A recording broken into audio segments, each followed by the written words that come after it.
TRS పై fire అయ్యారు PCC ఉపాధ్యక్షుడు మల్లు రవి. కాంగ్రెస్ నేతలకు పదవులు, కాంట్రాక్టులు ఆశ చూపి పార్టీలో చేర్చుకుంటున్నారని మండిపడ్డారు. ప్రజాస్వామ్యబద్దంగా ఎన్నికైన టీఆర్ఎస్ నేతలు ఎక్కిన కొమ్మలని నరుక్కుంటున్నారని ఆరోపించారు. తమ పార్టీ నేతలను ప్రలోభాలకు గురి చేస్తే చూస్తూ ఊరుకోమని అన్నారు మల్లు రవి.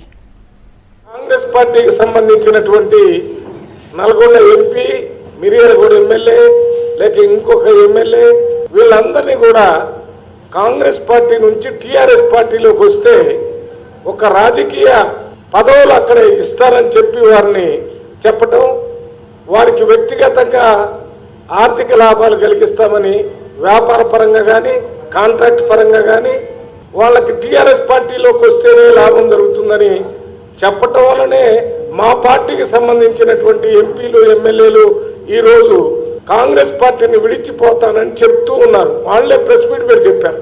ఒక్క విషయం ఇవాళ ప్రజలందరూ గమనించాలా, మేధావులు గమనించాలా, లేక ప్రజా సంఘాలకు సంబంధించిన నాయకులు కూడా గమనించాలని మనం చేస్తున్నాం. ప్రజాస్వామ్యం ఉండటం వల్లనే, ఆ ఎన్నికలు సక్రమంగా జరగటం వల్లనే తాను ఎదుర్కొచ్చినటువంటి లిచ్చన మెట్లని, లిచ్చన్ని కూడా పూర్తిగా డిస్మాండిల్, విరగొట్టే కార్యక్రమాన్ని వాళ్ళ కేసీఆర్ ముఖ్యమంత్రి గారు చేస్తున్నారు.